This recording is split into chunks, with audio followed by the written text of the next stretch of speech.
A gente vai falar hoje com o Arthur Igreja que ele é movido à inovação e a gente está trazendo a questão do desenvolvimento, né? Então, os três pilares ao mesmo tempo a gente trazendo essa noite. Então, assim, eu só queria inicialmente falar, eu sou fãzaça do Arthur. Quando eu falei com ele segunda-feira, eu falei como eu admiro o trabalho dele, assim, é realmente uma inspiração. Quem não conhece ainda vai ficar surpreso com o que ele vai trazer para a gente hoje, porque ele traz muita informação de tendência, mas de uma forma simples que a gente consegue colocar em prática. Então, aproveitem ao máximo, a gente fez com muito carinho. Não pense que foi fácil a gente trazer o Arthur para esse momento. Então, por isso que a nossa equipe também entrou em contato com tantos associados, porque é uma oportunidade única. Então, boa noite, Arthur. Oi, Thalita, tudo bem? Tudo ótimo! Então, assim, ó, associados e quem está nos assistindo, vai ser um bate-papo que a gente vai estar fazendo com o Arthur, ok? E a gente vai fazer perguntas e respostas e ele vai nos conduzindo, então é um formato diferente que a gente está trazendo. Esperamos que vocês gostem. Antes disso, eu só quero falar rapidinho do currículo dele, tá? Gente, eu não vou ler todo o currículo, porque extenso, eu vou ficar um dia aqui lendo, mas eu vou falar rapidamente alguns itens que são bastante importantes. Arthur Igreja é palestrante em mais de 150 eventos por ano, como o TEDx Brasil, Europa, Estados Unidos e América do Sul. É autor do livro de inovação Conveniência é o Nome do Negócio. Cofundador da plataforma AA com Ricardo Amorim. Então, hoje o nosso bate-papo vai ser sobre o seu negócio depois da pandemia. A gente vai fazer aqui um bate-papo. Vou começar primeiro por mim, Arthur, com a primeira pergunta relacionada ao que a gente está conversando, né, o nosso tema, que seria... Eu queria começar te perguntando uma coisa para te resolver nosso problema. Quais são os aprendizados para os gestores pós-pandemia? Bom, boa noite, pessoal. Muito feliz de estar aqui. Tenho uma conexão de muito carinho com Jaraguá. Estive aí recentemente, tenho muitos amigos. A Jaque, a minha namorada, é de Jaraguá, então volta e meia eu estou por aí. Amo essa cidade, então estou muito feliz e obrigado, Thalita, pelo convite aí, por ter lembrado do meu nome. Eu te diria que os aprendizados são vários e nós temos que, antes de tudo, ter ciência, ter muito pragmatismo com relação a duas coisas, né? A primeira delas é que eu tenho falado sempre, né? Nós temos que esperar o melhor e nos preparar para o pior. O que eu quero dizer desses dois cenários?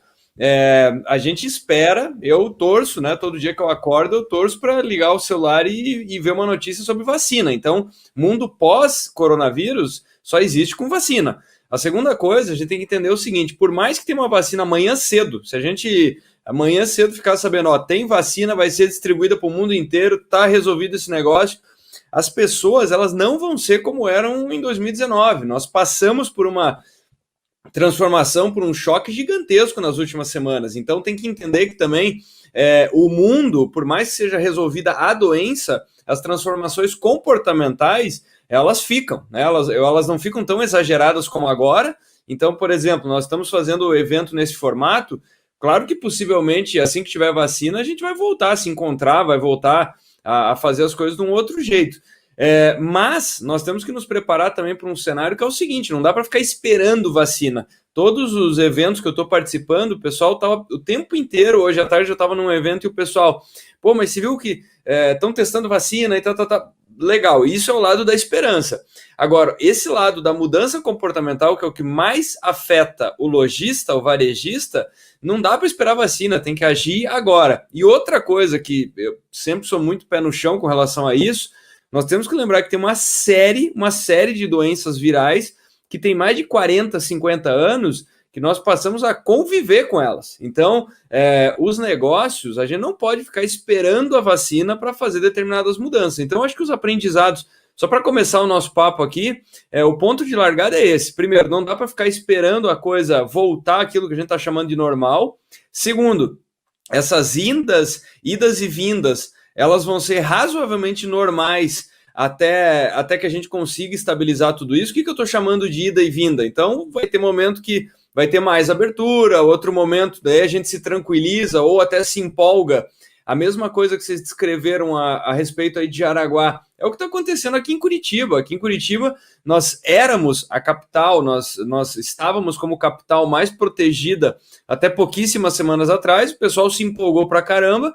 Em uma semana triplicaram os casos. E agora estão falando de sexta-feira de decreto ou não de lockdown completo. Então você vê o quanto que a coisa muda rápido. Então, te diria que a principal reflexão é: não dá para ficar esperando para causar essas mudanças, e vai ser um cenário, nós temos que continuar esperando um cenário muito dinâmico. Eu sei que todo mundo está cansado, todo mundo, no começo, lá em março, a gente achou que era uma coisa de 15 dias, cá estamos 3 meses e 2 semanas depois, ainda aprendendo a lidar com isso. Então, é um cenário assim que está longe de ser previsível, estável e calmo.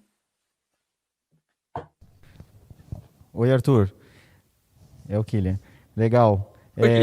Um grande questionamento, né, tanto nosso, do consumidor, quanto nosso lojista, é a gente, e como você falou, a gente entender como talvez vai ser esse pós, né, esse pós-pandemia, né, todo mundo, é uma surpresa, né, mas na sua visão, o que você poderia, assim, repassar de informação para o consumidor? O que pode ser que aconteça no pós? A gente sabe que vai ter o novo normal, você fala tanto do novo normal, mas a gente ainda fica receoso, como você mesmo falou. A gente tem um momento que aguardava que seria 15 dias, depois um mês, 3 meses, a gente está nessa, né, acontece, não acontece, não sai vacina, mas para o consumidor, né, que está em dúvida, ou o próprio lojista, o que você acha que vai ser, como vai ser esse pós-pandemia?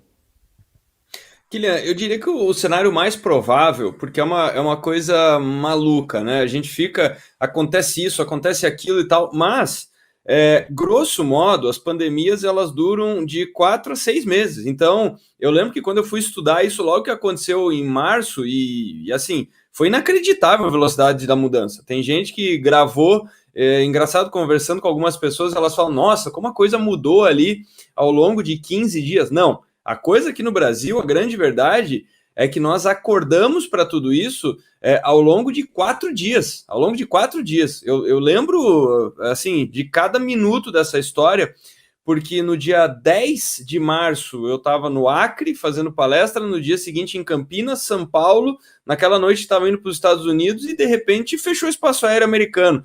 Então, e na segunda-feira estava tudo fechado em grande parte do Brasil.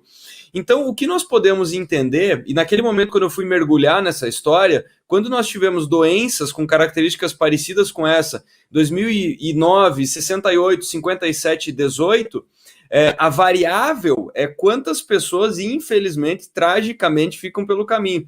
Mas o fato é que você tem um agravamento que leva de 4 a 6 meses. E o que a gente está vendo nos outros países do mundo é que quase como se fosse um reloginho, a coisa tá batendo com isso, sabe? Então tem países que com muito uso de tecnologia e com muita disciplina conseguiram conter isso rápido, o caso da Coreia do Sul, o caso da China e vários outros países, e outros que têm um comportamento menos disciplinado, a coisa ela vai se estendendo por mais tempo e com mais vítimas, que aparentemente é esse cenário que o Brasil, é para esse cenário que o Brasil caminha. Quando que isso começa a cair, se não tem nada de muito grande sendo feito? Quando por volta de 20% da população começa a ter contato e você começa a ter uma imagem. Então é isso que aconteceu em Belém, é isso que aconteceu no Amazonas. A gente está vendo, se você olhar o comportamento do gráfico, é muito parecido com o comportamento de ensino que era esperado desde o começo. Então o que eu quero dizer com isso? A perspectiva é que daqui a 2 meses a gente caminhe para uma certa normalidade, ainda vai ter muita gente se contaminando, muita gente ficando doente, mas o sistema de saúde aí consegue atender essas pessoas. Então, nessa saída, o que eu tenho para dizer é o seguinte: nós não vamos viver os exageros que nós estamos vivendo agora, mas também as pessoas não serão como eram em 2019. Primeiro, o bolso está mais curto, grande parte do impacto econômico a gente ainda não conhece. Então, você veja o dado do CAGED que saiu hoje: 9 milhões de pessoas simplesmente não tiveram renda nos últimos meses, né? Não tiveram nenhuma espécie de renda. E eu digo que nós vamos começar a entender o impacto da economia real, não o impacto da Bolsa de Valores. A Bolsa está extremamente otimista em relação a tudo.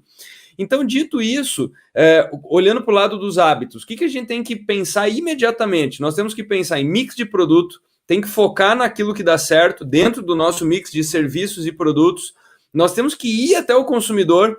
Então, muitas vezes, quando a gente fala de ser mais digital, que é uma coisa óbvia para esse momento, que as pessoas estão mais resguardadas em casa, a gente tem fechamento do comércio ou restrição de horário em vários momentos. O que é ser digital? Ser digital é ir até o consumidor.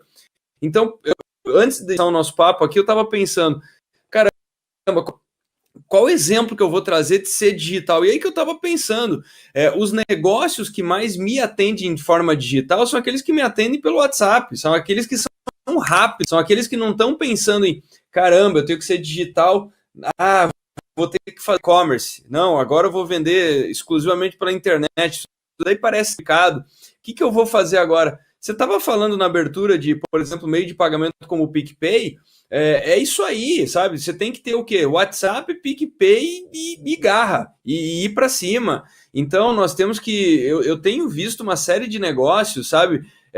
Catering, por exemplo, pessoal que fazia refeições para eventos, migrou para congelados. O que eles estão fazendo? Mandando propaganda semanal de, tá aqui o cardápio para a semana inteira para você nem pensar em almoço durante a quarentena e vai ficar mais barato. E tá aqui o link do PicPay para pagar.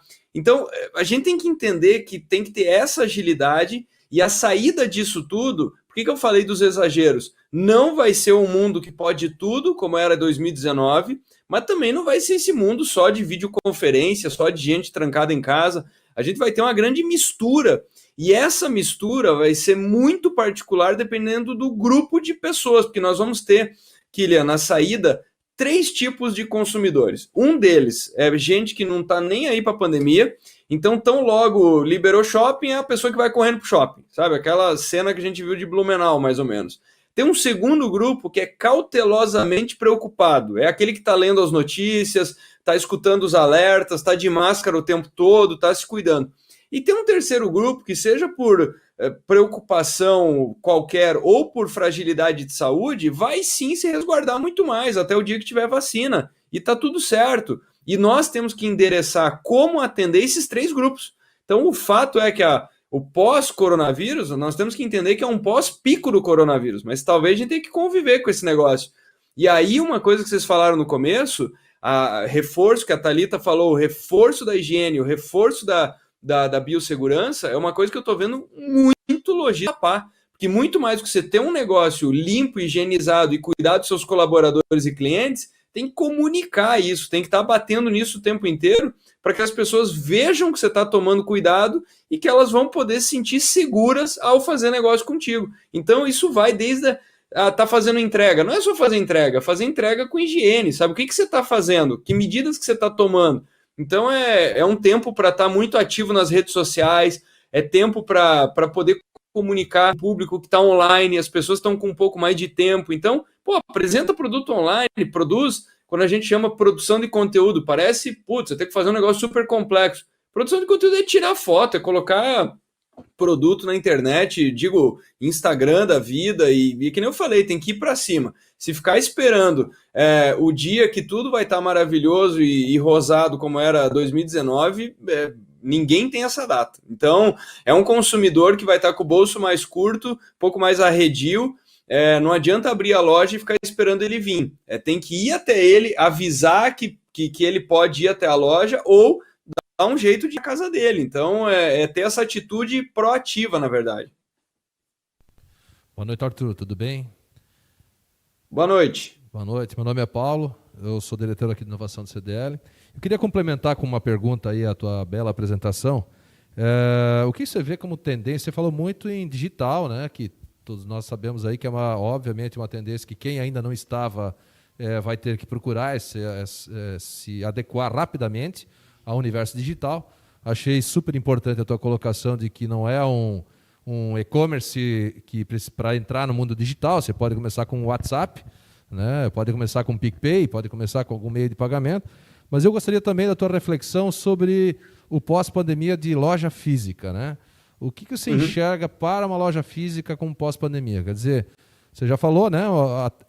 Um dos canais de venda que devem ser ampliados é o meio digital.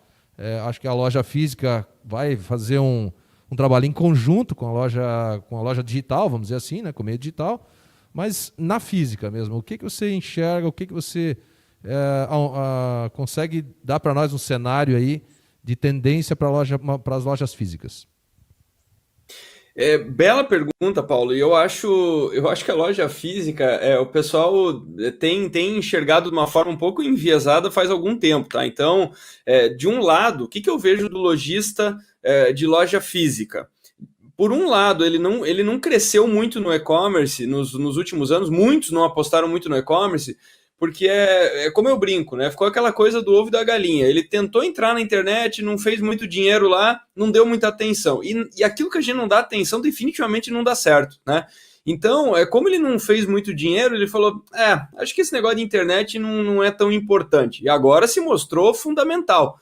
Então, quem estava fazendo o dever de casa está mais blindado, está mais protegido, né? E eu acho que a loja física, então, ela é um complemento de experiência, é uma coisa que se confunde. E outra coisa, nós temos que ter uma clareza que e-commerce não funciona para tudo. Nós temos que entender que, por exemplo, o mercado de luxo, o mercado de mais alta renda, sempre vai ter como público cativo um público que quer ir até a loja. Porque ninguém em sã consciência compra um item que é uma conquista pessoal pela internet, experiência mais fria. Agora, de outro lado, o que eu acredito que essa pandemia vai acelerar brutalmente? A gente vai ter uma clareza muito maior de experiências que são enriquecedoras, e enriquecedora não é necessariamente só comprar item de luxo. Experiência enriquecedora é poder se distrair, é poder ir passear. Nós temos que lembrar que o ir até uma loja, ir até o comércio, ir até o shopping, transborda a compra. Quantas vezes nós vemos uma infinidade de pessoas, aquela história, não, só vim dar uma olhada. E de fato, de repente ela não tem intenção de compra nenhuma, mas ela está indo porque a loja é bonita, porque o lugar é bacana, tem novidade, ou seja lá o que for. Ou ela está indo ver, está indo descobrir aquilo que ela não encontrou nas suas buscas próprias na internet, porque as nossas buscas elas são muito objetivas. Você procura aquilo que você já conhece, que você já quer e que você já tem uma certa ideia que cabe no bolso. A ida até uma loja, muitas vezes, é uma experiência de descoberta. Então, o que eu quero dizer com isso? As lojas, elas sempre existirão. Eu acho que elas serão ainda mais importantes e os dados comprovam isso. Eu gravei um vídeo algumas semanas atrás falando de efeito rebote, né? O que eu falava no vídeo? Uma lição que eu tive muitos anos atrás, que eu estava estudando marketing, é que o que acontece? Num primeiro momento, quando o pessoal colocou aquelas mensagens assustadoras nas caixas de cigarro, o que aconteceu? Vendeu mais cigarro.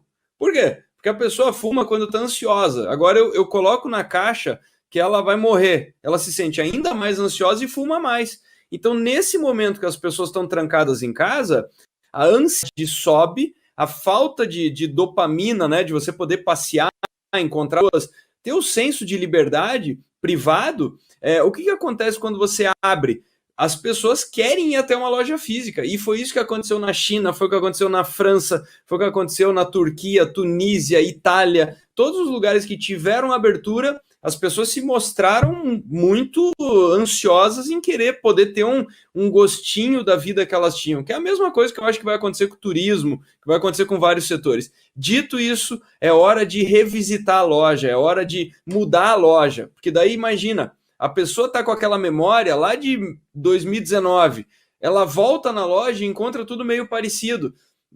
Vai ficar um senso de uma certa frustração, né? Caramba, como é que se passam aí 4 ou 6 meses e o pessoal não usou esse período para rever processos, para incorporar tecnologia? Que é uma coisa que eu sempre falo. A vida inteira a gente reclama de falta de tempo para parar, rever as coisas e fazer melhor. Tá aí uma baita de oportunidade. Então, loja física, ela vai ter que estar mais digital, ela vai ter que estar mais sem contato, ela vai ter que estar com mais pagamento por código, por QR Code, por NFC, por todas essas coisas. Então, é hora de modernizar a experiência física e ela tem que ser complementar essa experiência digital, até por questão de comunicação. Quem não tem o digital hoje, vai usar o que para avisar que a loja está aberta, que mudou o horário de funcionamento, que você está usando um pedal para liberar álcool gel, que você está monitorando a situação com muita proximidade. Então, uma coisa conversa com a outra. Então, tardiamente, muita gente está descobrindo que omnichannel, esse senso de ter canal agnóstico, não é você ter aplicativo e ter site e ter a loja física. É simplesmente atender cada pessoa do jeito que ela quiser. E tem gente que é mais digital e tem gente que é mais analógico. E todos estão certos. Todos estão certos. Então, acho que todo lojista tem que ter essa consciência que consumidor ele tem que ser do jeito dele. Legal, Arthur. Essa minha pergunta agora, ela praticamente tu já respondeu nesse último comentário, mas é interessante. Assim, a pergunta é a seguinte: o que não volta mais, né? Então, você acabou mesmo de mencionar, as pessoas vão ter que se digitalizar, vão ter que se reinventar, né? Mas a gente sabe que o comércio tem a sua loja, ele tem a sua prateleira daquele formato. A gente, quando vai num mercado, né? Você vai no mercado porque você sabe qual é o corredor, é certo que já tem aquilo que você procura, mas na volta, né? O que tu acha que não vai mais voltar? O que acha que, assim, uma ideia sua do que pode não ficar mais do que está agora? Pois depende, claro, da evolução da doença, né, da evolução, mas é engraçado, eu tô observando muito os meus próprios hábitos, né, os meus próprios hábitos. Então, o que eu tô percebendo é que mesmo lugares que eu tinha o hábito de ir com bastante frequência, pela conveniência, e é por isso que o título do meu livro é Conveniência é o nome do negócio, porque se você entrega a coisa de maneira tão fácil, né, que com um clique você resolve tudo, a pessoa provavelmente vai viciar naquilo. Eu te diria que esse consumidor mais exigente, mais digital e mais preguiçoso, isso é uma coisa que vem para ficar. Eu tô vendo isso pelo meu hábito de lugares que eu gostava de ir para comer, daí por um período eu comecei a pedir, porque era a única maneira de continuar consumindo desses estabelecimentos. Agora o lugar está aberto e eu continuo pedindo, porque eu otimizo o meu tempo.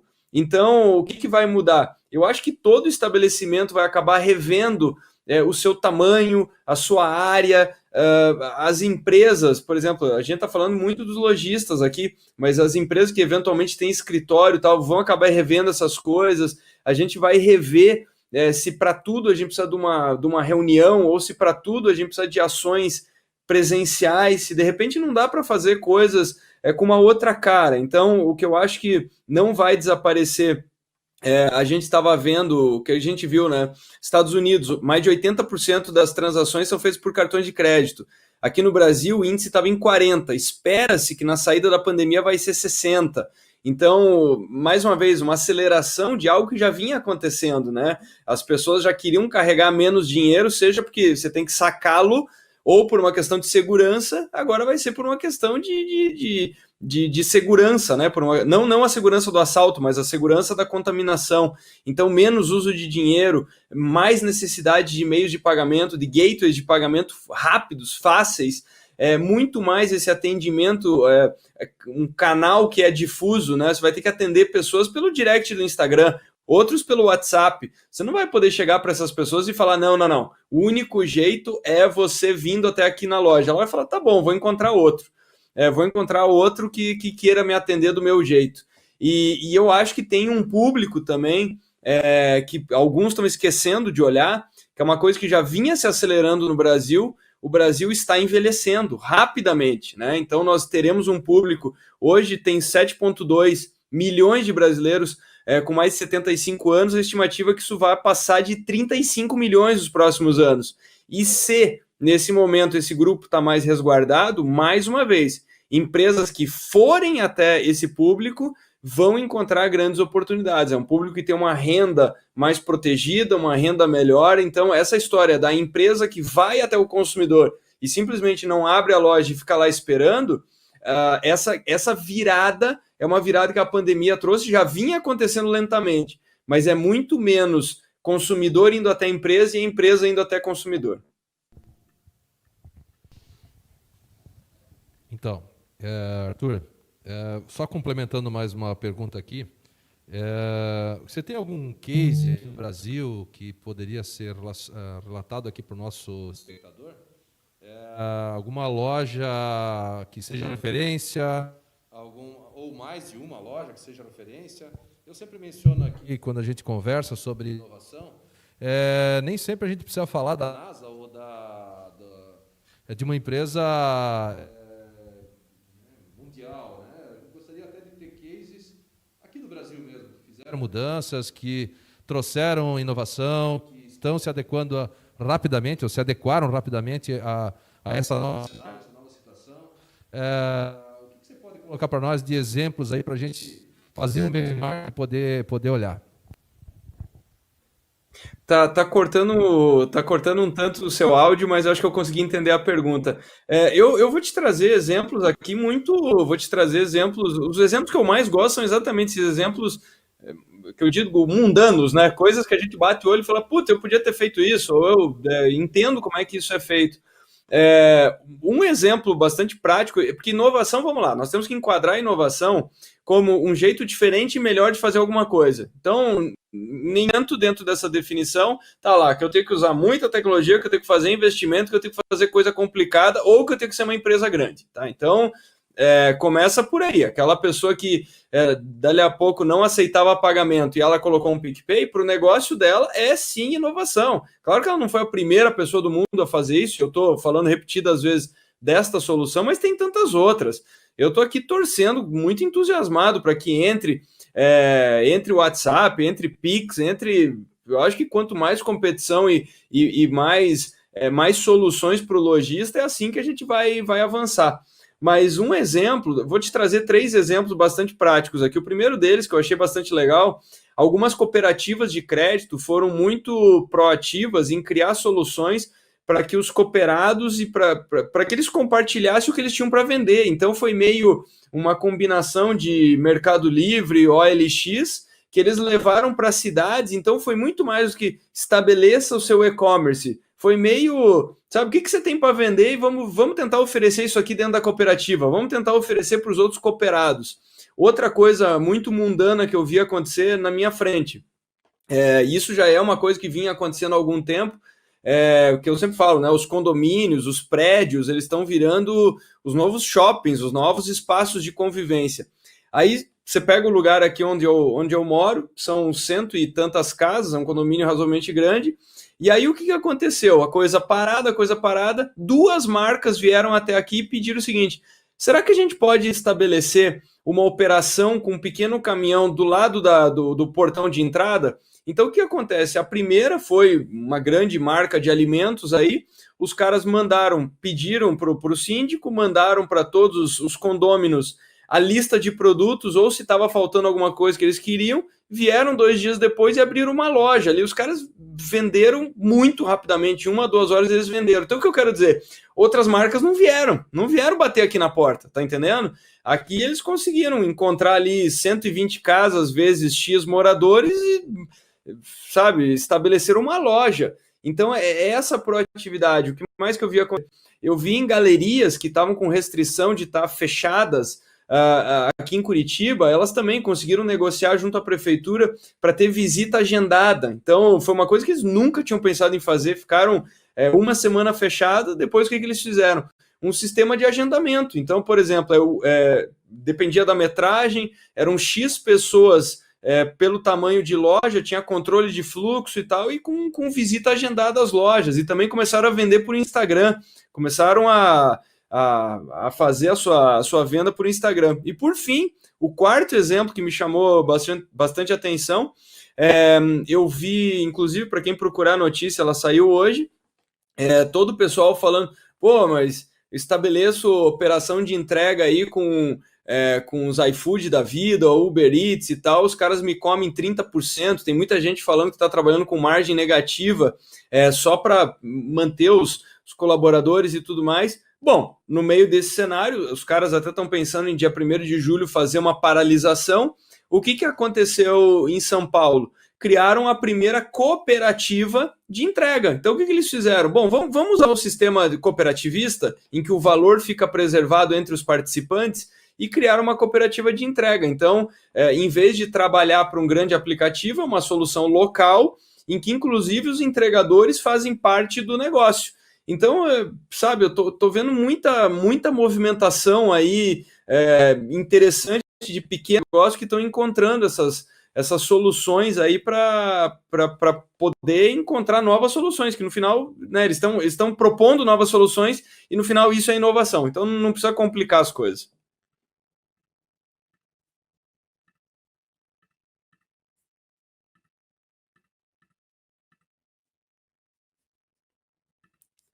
Eu não estou ouvindo.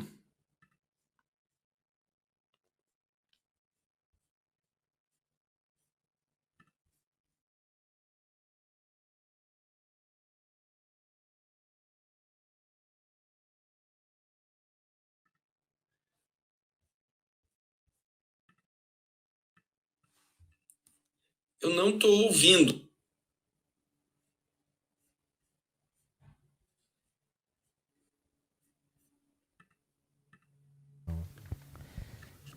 Alô? Só manda uma mensagem. Oi, agora voltou. Agora estou Arthur? ouvindo o áudio. Voltou agora. Tá ouvindo agora? Sim. Agora, só um minutinho, pessoal. Já vamos corrigir a rota aí. Só um pouquinho, Acontece. Arthur, que agora a gente não está te ouvindo. Arthur? Tá, eu vou sair e acessar de volta. Peraí. Deu certo agora, deu certo. Deu? Então tá Deu. bom, tô aqui. Tá ouvindo a gente? Sim, perfeitamente. Então tá.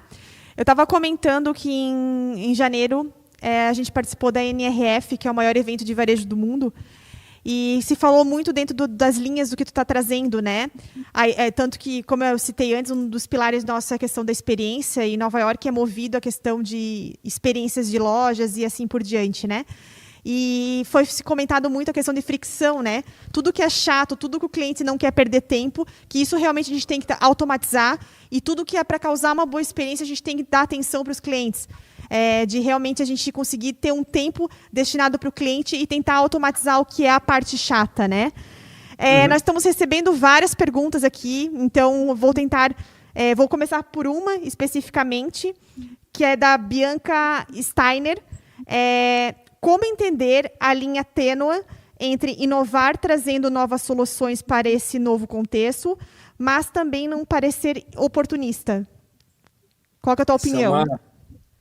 Essa é uma belíssima pergunta. Eu chamei muita atenção para esse tema logo no começo da pandemia, tá?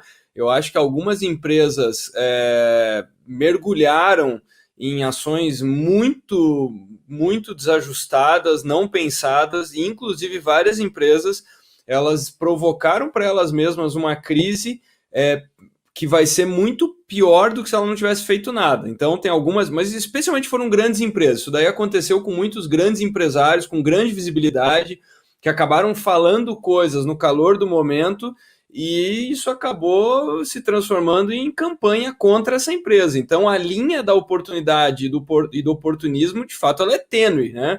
Mas o que eu chamaria a atenção é que de março para cá a pauta mudou substancialmente. Então eu diria que isso era muito crítico. Em março, abril e comecinho de maio, não tinha muito espaço, sabe? Todo mundo estava muito em choque, e justamente naqueles momentos, nesse momento, quando algumas empresas foram propor algumas soluções, ou alguns empresários minimizaram tudo que estava acontecendo, não era tempo para isso. Agora, a partir da hora que eu vi as pessoas... Se você procurar isso no Google Trends, no mecanismo lá para você entender o que as pessoas estão procurando, fica muito evidente que até final de abril, as pessoas estavam procurando coronavírus. A partir dali a pauta trocou. A partir dali já é uma pauta de, e aí, como é que eu convivo com esse negócio? Como é que eu convivo com isso? Então a pauta é outra. Então hoje, o risco de oportunismo eu te diria que é menor. Agora, coisa que é muito importante, que não dá para baixar a guarda no que eu estava falando, é essa história de constantemente estar comunicando os cuidados com os colaboradores, o cuidado com os seus clientes, a atenção ao que está acontecendo na sua cidade, com a sua sociedade. E o que você está fazendo, não só para fazer negócios. Então, muito cuidado para agora parecer, sabe... Caramba, eu só quero me ver livre de coronavírus para fazer dinheiro, para fazer negócio. A outra pergunta que o consumidor também está fazendo, e isso muito explícito, naquela lista dessas mais lembradas na pandemia, o traço em comum entre todas elas foram empresas que estenderam a mão e fizeram algo a respeito. Então, numa linha muito contrária do que eu estou vendo algumas empresas, sem citar nomes, mas bancos, por exemplo, falando, olha, aguente firme. E a gente sabe que o dinheiro não está chegando na ponta, não está chegando para consumidores, nem para lojistas que precisam de ajuda no fluxo de caixa. Quer dizer, é uma mensagem contraditória que vai causar um dano de imagem. Então, esse aspecto também do que você está fazendo além dos negócios é uma coisa fundamental. Então, se o consumidor conseguir olhar isso, que você está tentando genuinamente fazer algo para manter o seu negócio, para tornar a experiência dele melhor, e também o que você está fazendo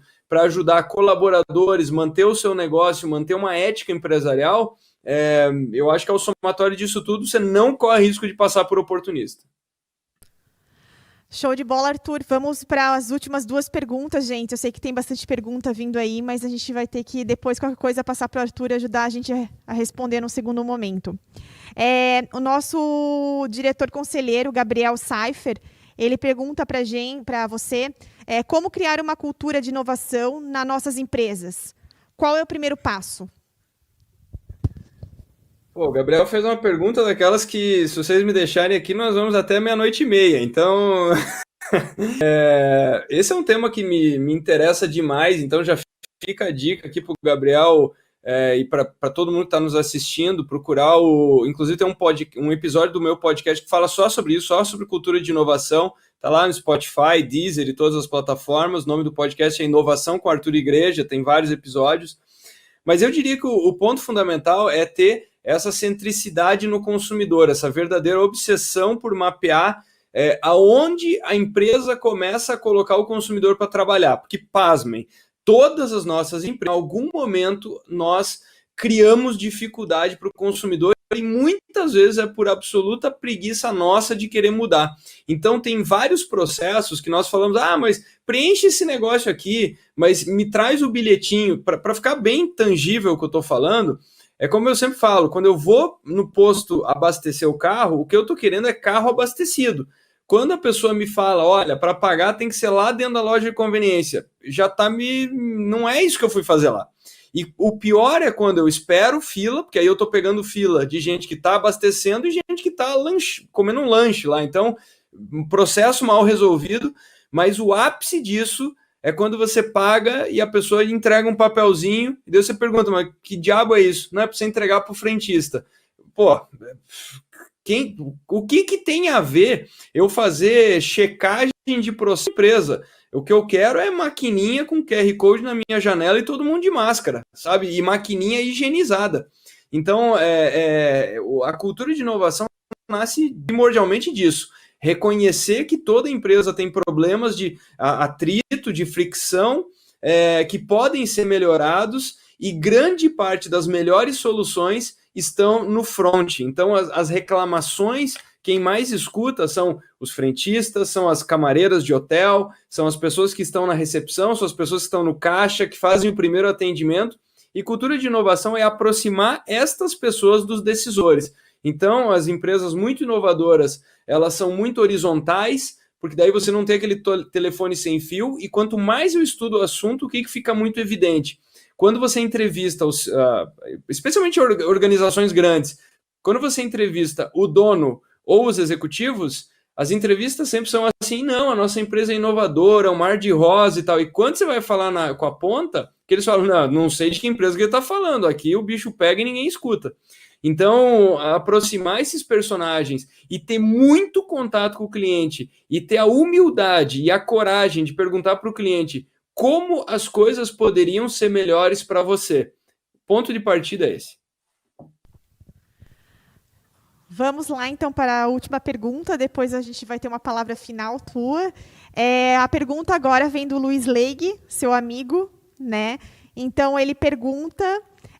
Então, a dita retomada ou o convívio com as novas situações que a pandemia impôs vai ser uma ressignificação das relações? A pergunta do Luiz acho que eu não vou responder. Podemos pular para a próxima? Não, brincadeira. O Luiz o Luiz é um grande amigo, uma pessoa querida, e eu acho que ele tá muito correto nisso. Eu acho que nós vamos ter uma nova compreensão das relações. Eu tenho provocado muito nesse sentido que, se você perguntar para qualquer pessoa que gostaria, ela vai falar que ela gostaria daquele mundo normal que nós tínhamos em fevereiro. Só que lá as pessoas estavam, elas estavam reclamando de outras coisas. Então, nos momentos de escassez é que nós paramos para avaliar as coisas que são mais raras. E nesse momento, o que está se tornando raro? Raro é poder abraçar as pessoas, é poder saber. Por exemplo, eu tenho conversado com vários empresários e empresas 100% para o home office, e as pessoas elas estão reclamando do que, puxa, mas eu não esbarro mais com ninguém no cafezinho para ter uma troca de ideia. Aquela troca de ideia sem compromisso que já trouxe tanta solução para nossa empresa. Agora eu só encontro as pessoas no Zoom, no Skype, no Microsoft Teams, com pauta, com agendas muito definidas, e é uma conversa sempre tão séria, tão dura, tão seca. Então, eu acho que ele tem total razão nisso. É nesse momento que nós vamos. Eu acho que vai ser um belo momento para, sabe, trazer uma dose de sabedoria, claro, ter essa. Nós estamos vivendo o maior experimento social da história forçado, né? Então, muita gente que nunca ia usar a internet está tendo que usar exaustivamente. 4 milhões de brasileiros fizeram a primeira compra de e-commerce nesse período. Eu estou escutando de muitas pessoas falando, olha, eu já estava quase me aposentando e não ia entrar no mundo digital e nem queria. E agora estou adorando, estou aprendendo a fazer um monte de coisa. Então, é um grande experimento, mas é um grande experimento para perceber o quê? Tem lições deste período, e na saída, eu honestamente acho que as empresas vão sair muito melhores e as pessoas também, porque nós vamos sair mais eficientes, mais digitalizados, menos burocráticos e principalmente mais, porque nós vamos ver o quanto que é incrível poder fazer aquilo que a gente fazia quando não tinha restrição. Então, eu acredito que as pessoas vão valorizar muito mais o atendimento, o contato. Eu acho que, sabe, esse momento que a gente está fazendo aqui é único, é muito especial, mas eu acho que os próximos encontros da CDL vão ser ainda mais ricos quando forem presenciais. As pessoas vão poder ir para uma reunião e falar, caramba, olha que legal, olha o quanto que eu aprendo quando eu venho aqui. Então o online é fantástico, mas o offline e o lado humano é insubstituível. Acho que esse é um grande momento para refletir a respeito disso tudo. Show de bola, Arthur. Só queria que agora você falasse para os nossos associados, para todo mundo que está nos ouvindo, uma palavra final, porque, querendo ou não, né, é uma fase que os empreendedores acabam ficando bastante apreensivos, porque a gente acaba não tendo... A gente não sabe quando que é o fim da linha da questão da pandemia, né? Trazer um alento, um incentivo, uma motivação realmente para quem está um pouco ainda inseguro de dar um passo à frente. O que falta, né? Então, se tu puder fazer uma mensagem final assim para fechar com chave de ouro, porque eu acho que só foi aprendizados hoje. A gente só tem a agradecer. Eu sabia que seria muito inspirador. Eu acho que a gente sai com a adrenalina a toda, né? Cada um dentro do seu negócio vendo como pode adequar em cada necessidade, desde situações super simples que você falou, desde aplicar às vezes um WhatsApp, até situações um pouco mais complexas, mas que às vezes o negócio exige e merece. Então, se pudesse dar um recado final para todos que estão nos ouvindo. Bom, mais uma vez agradecer, então, obrigado, Thalita, aí pela iniciativa, agradecer toda a equipe, foi extremamente atenciosa durante os testes, durante o briefing, durante tudo. Então, queria agradecer a audiência também. Estou acompanhando aqui no YouTube, no Facebook, estou vendo os comentários aqui, então agradecer a todo mundo que estava assistindo.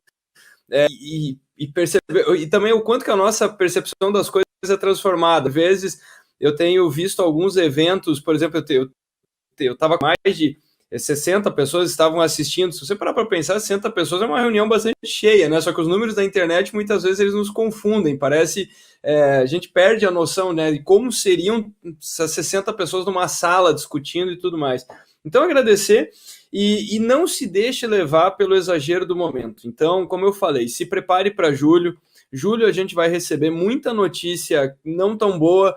A coisa caiu aqui no segundo trimestre, abril, maio, junho. Então, julho vai vir muitos dados que serão muito negativos a respeito da economia, mas vai ser justamente no momento que os modelos até agora apontam que a gente vai começar a ter uma queda mais pronunciada, o que não é motivo para deixar de cuidar agora. A coisa, quanto mais cuidar agora, mais rapidamente as coisas vão passar, mais a gente vai retomar as atividades. Segunda coisa, não é momento para ficar esperando isto, né? Então é momento para fazer. Eu acho que tem que olhar isso com muita empolgação, tirar os planos da gaveta, usar, se você tem tempo, tá com mais tempo, para sair com um negócio versão 2021, sabe? Sair com um negócio dado, impressionar os seus consumidores de tudo aquilo que você fez nesse período, mostrar que você falou, olha, eu tô aqui, tô de pé e usei esse tempo para fazer coisas produtivas, para sair melhor, para te atender melhor. Eu acho que ter esse senso de simplesmente não reabrir como estava antes é uma comunicação bastante forte, se mostrar transformado. E além disso tudo, e aí eu vou usar um pedaço de uma conversa recente com o Luiz, que nós estávamos concordando em relação à percepção um pouco mais pessimista de pessoas muito mais jovens, porque provavelmente é o primeiro baque inesperado na vida deles. E pessoas que têm um pouco mais de idade, eles têm essa sabedoria de olhar as coisas um pouco mais de longe. Então, o fato é que se você olhar para a tua vida para trás, nunca você tem um planejamento tão linear quanto você gostaria, sabe? Então, se você voltar lá no estouro da espumante da champanhe do dia 31 de dezembro, claro que todo mundo esperava que 2020 ia ser incrível, mas isso também aconteceu em 2014, também aconteceu em tantos outros momentos, sabe? No final, a vida é isso. A gente planeja de forma linear e tem anos que são muito melhores do que a gente esperava e tem outros que têm surpresas. É assim na nossa vida pessoal, é assim com os negócios. Aquele gráfico, né, que o pessoal compartilha de vez em quando, né? O negócio cresceu não sei quantos %, mas pergunta para o empreendedor o tamanho dos solavancos, das lombadas. Então, assim, é o que tem para hoje, gente. Não é culpa minha, não é sua. Tá assolando o mundo inteiro e é uma prova. Então, assim, cuida com a sua cabeça, com os seus sentimentos, para você não ser drenado por isso, sabe? Tenta encarar isso de forma um pouco mais afastada. O fato é que a pandemia passa, os relacionamentos ficam, os negócios, a luta agora é por se manter de pé. E o que eu escutei algumas semanas atrás, uma pessoa falando, caramba, a gente está reclamando de determinadas coisas, tem famílias, sabe, desaparecendo por completo ou perdendo tanta gente. Então, se você está participando dessa live, acredite, você está numa casa que tem teto, você tem boa internet, você tem um negócio, você está saudável e você está com chance de fazer coisas boas. Nós estamos num grupo ridiculamente privilegiado de pessoas. Nós não podemos esquecer disso. A pandemia passa, continua e vamos para cima sempre e encontrar maneiras de extrair as coisas boas disso. Pessoal, brigadão, fica o convite aí para me procurar nas redes sociais, no Instagram, LinkedIn, YouTube, e se cuidem. Arthur, em nome da diretoria da CDL, agradecer imensamente. Hoje foi uma aula brilhante para a gente sai daqui realmente super empolgado para colocar em ação tudo que foi conversado. Agradecer imensamente, temos certeza que vão ter muitas outras parcerias no decorrer desses anos com a CDL, porque você é uma inspiração para a gente, e só agradecimentos. Muito obrigada